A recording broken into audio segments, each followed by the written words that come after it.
ધોરણ 11 રસાયણ વિજ્ઞાન પ્રકરણ 7 સંતુલન. સંતુલન અચળાંક કે પ્રક્રિયા ભાગફળ QC અને ગિબ્સ ઉર્જા G વચ્ચેનો સંબંધ સમજાવો. તો પહેલા સંતુલન અચળાંક કે એટલે કે KC ની ખાસિયત લખીએ. સંતુલન અચળાંક KC હોય કે KP હોય, પણ એ પ્રક્રિયાના દર સાથે સંકળાયેલ નથી. એટલે કે પ્રક્રિયાના વેગ, પ્રક્રિયાની ઝડપ કેટલી હશે એ સંતુલન અચળાંક પરથી માલુમ પડતું નથી. બીજી રીતે એટલે કે તે રાસાયણિક ગતિકીનો અભ્યાસ હોય એની સાથે સંકળાયેલ નથી. રાસાયણિક ગતિકીના અભ્યાસમાં પ્રક્રિયાના વેગ વિશેનો અભ્યાસ કરવામાં આવે છે. આમ સંતુલન અચળાંકની આ ખાસિયત કે ભાઈ એ પ્રક્રિયાના દર સાથે સંકળાયેલ નથી, એટલે કે રાસાયણિક ગતિ સાથે સંકળાયેલ નથી, પણ તે પ્રક્રિયાના ઉષ્મા ગતિશાસ્ત્ર સાથે સંકળાયેલ છે. અને ખાસ કરીને ગિબ્સ ઉર્જા ફેરફાર ડેલ્ટા G સાથે સંકળાયેલ છે. બરોબર, ડેલ્ટા G છે એને મુક્ત ઉર્જા ફેરફાર પણ કહેવાય. કોઈ પ્રક્રિયા દરમિયાન કેટલી ઉર્જા મુક્ત થાય છે એ ઘટના, બરોબર, અથવા એ ઉર્જા એને કહેવાય મુક્ત ઉર્જા. હવે મુક્ત ઉર્જા ફેરફાર ડેલ્ટા G કોઈ પણ પ્રક્રિયા માટે એ પ્રક્રિયાની સ્વયંસ્ફુરિતા, મતલબ કે એ પ્રક્રિયા આપમેળે થશે કે નહીં એ બાબત સાથે સંકળાયેલ છે. જેમ કે જો delta G is less than 0, એટલે કે ડેલ્ટા G નું મૂલ્ય ઋણ હોય તો એ પ્રક્રિયા સ્વયંસ્ફુરિત હોય, અથવા કોઈ સ્વયંસ્ફુરિત એટલે કે પ્રક્રિયા આપમેળે થાય. બીજી રીતે જો કોઈ પ્રક્રિયા આપમેળે થતી હોય તેનો મતલબ કે ડેલ્ટા G નું મૂલ્ય ઋણ હોય, એનો મતલબ કે ઉર્જા મુક્ત થતી હોય. દાખલા તરીકે બરફ ઓરડાના તાપમાને મૂક્યો હોય તો આપમેળે પીગળે છે. એ ઘટના આપમેળે એટલે કે સ્વયંસ્ફુરિત છે. તો બરફ પીગળીને પાણી બને એ ઘટના માટે ડેલ્ટા G નું મૂલ્ય ઋણ હોય છે. બરોબર, પણ પાણી છે એ બરફમાં રૂપાંતર પામતો નથી. બરોબર, તો એ ઘટના બિન સ્વયંસ્ફુરિત છે. તો એના માટે ડેલ્ટા G નું મૂલ્ય ધન હોય. એટલે કે delta G is greater than 0, એટલે કે ડેલ્ટા G ધન હોય તો પ્રક્રિયા બિન સ્વયંસ્ફુરિત હોય છે. બરોબર, પણ એની પ્રતિગામી પ્રક્રિયા હોય એ સ્વયંસ્ફુરિત હોય છે. અને જો delta G is equal two 0 હોય તો એનો મતલબ કે પ્રક્રિયા સંતુલન સ્થિતિમાં હોય છે. હવે આપણે બાબત ફરીથી સમજીએ. ડેલ્ટા G એટલે કે જો મુક્ત ઉર્જા ફેરફાર ઋણ હોય તો પ્રક્રિયા સ્વયંસ્ફુરિત હશે, એટલે કે આપમેળે થતી હશે. અને રાસાયણિક પ્રક્રિયા છે તો પુરોગામી દિશામાં આગળ વધતી હશે. જો ડેલ્ટા G ધન હોય, બરોબર, એટલે કે મુક્ત ઉર્જા ફેરફાર ધન હોય તો એ પ્રક્રિયા બિન સ્વયંસ્ફુરિત હશે, પરંતુ એની પ્રતિગામી પ્રક્રિયા છે એ સ્વયંસ્ફુરિત હશે, કારણ કે પ્રતિગામી પ્રક્રિયા માટે ડેલ્ટા G નું મૂલ્ય પાછું ઋણ થશે.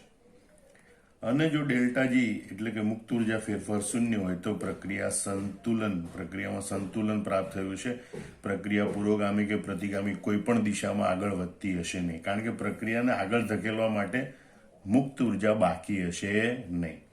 આ મુક્ત ઉર્જા ફેરફાર ડેલ્ટા G એ પ્રક્રિયા કઈ દિશામાં આપમેળે થશે એ નક્કી કરે છે. સંતુલનની દ્રષ્ટિએ ઉષ્માગતિશાસ્ત્રનું આ અભિલક્ષણ એટલે કે ડેલ્ટા G નીચેના ગણિતીય સમીકરણ વડે દર્શાવાય છે.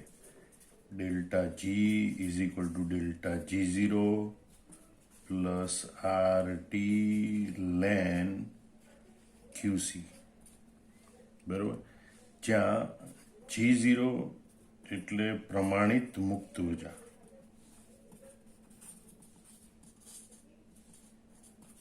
પણ ડેલ્ટા G0 એટલે પ્રમાણિત મુક્ત ઉર્જા ફેરફાર. R બરાબર વાયુ અચળાંક, જેનું મૂલ્ય અહીંયા આપણે 8.314 joule mall inverse kelvin inverse લેવાનું છે. એટલે જ્યારે આ સૂત્રનો ગણતરીમાં ઉપયોગ કરવાનો હોય ત્યારે વાયુ અચળાંકનું મૂલ્ય 8.314 joule mall inverse kelvin inverse લેવાનું. T બરાબર તાપમાન કેલ્વિનમાં અને QC બરાબર પ્રક્રિયા ભાગફળ. બરોબર, આપેલ તબક્કે એટલે પ્રક્રિયાના કોઈ પણ તબક્કે જ્યારે મુક્ત ઉર્જા ફેરફાર અથવા તો ડેલ્ટા G ની ગણતરી કરવી ત્યારે એ તબક્કે જે QC હોય એની ગણતરી કરવાની. આમ ઉષ્માગતિશાસ્ત્રનું અભિલક્ષણ ડેલ્ટા G અને આ રીતે પ્રક્રિયા ભાગફળ QC સાથે સંબંધ છે. Delta G is equal to delta G0 plus RT ln QC. હવે હમણાં આપણે જોયું એ પ્રમાણે જો delta G is equal two 0 હોય તો પ્રક્રિયા સંતુલનમાં હશે, બરોબર. અને પ્રક્રિયા સંતુલનમાં હોય ત્યારે સંતુલનમાં રહેલી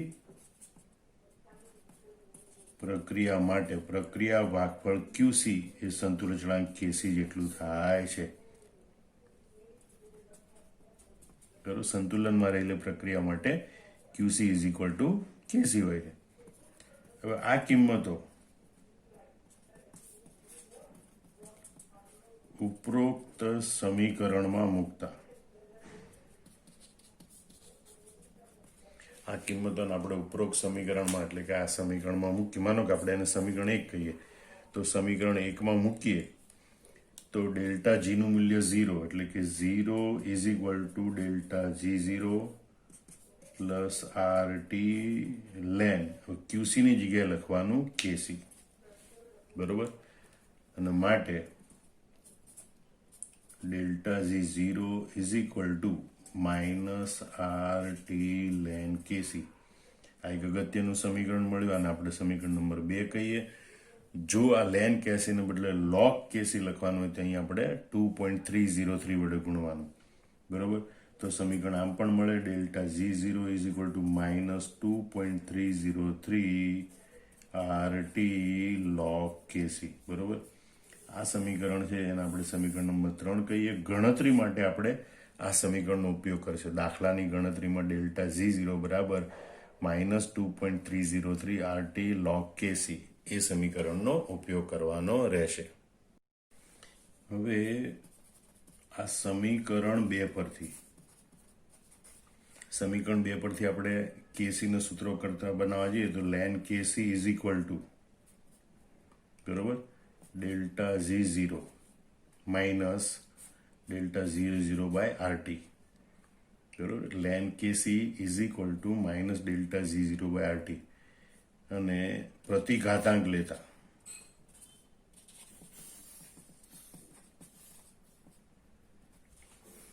તો KC is equal to e raise to minus delta G0 by RT. આમ સંતુલન અચળાંક KC નું સૂત્ર આપણને આ પ્રમાણે પ્રાપ્ત થાય છે. હવે અહીંયા ln KC is equal to minus delta G0 by RT છે, બરોબર. તો એના માટે આપણે આવું લખ્યું કે ભાઈ KC is equal to e raise to minus delta G0 by RT. આવું કેવી રીતે આવે?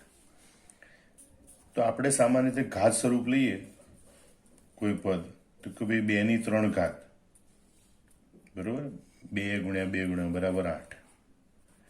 હવે એને આપણે ઘાતાંક સ્વરૂપ લખવું હોય અથવા તો આપણે એને કહીએ લઘુગણક સ્વરૂપ લખવું હોય. તો ઘાતાંક 2 આધાર છે, 3 ઘાતાંક છે અને 8 એનો જવાબ છે. તો ઘાતાંકને મુખ્ય સૂત્રનો કરતા બનાવવાનો હોય તો ઊંધી બાજુથી આને લોગ કહેવાનું, લઘુગણક 8. log 8 આધાર 2 તો ઘાતાંક 3 હોય એટલે 8 નો log કે જેનો આધાર 2 છે તેનો ઘાતાંક 3 હોય. આવી રીતે દર્શાવી શકાય. ટૂંકમાં log 8 આધાર 2, આધાર તરીકે 2 જ લખવાનું, આ બંનેની એટલા બદલી થાય. log આધાર 2 8 બરાબર 3.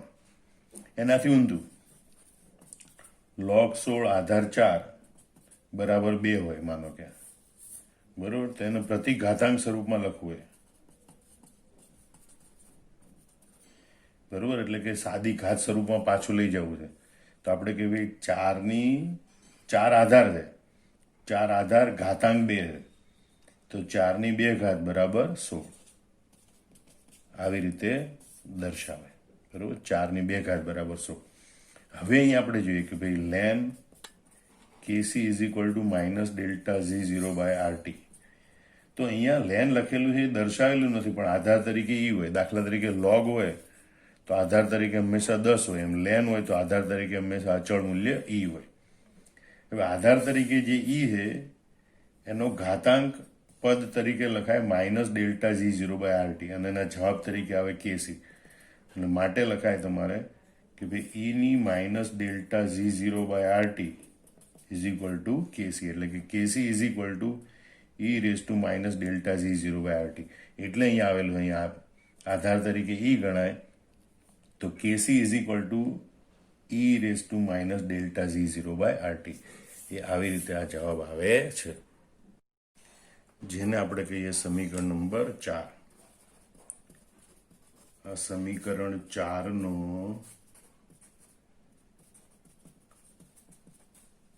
ઉપયોગ કરી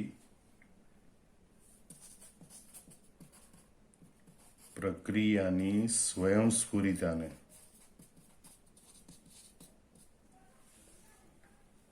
Δ0 ના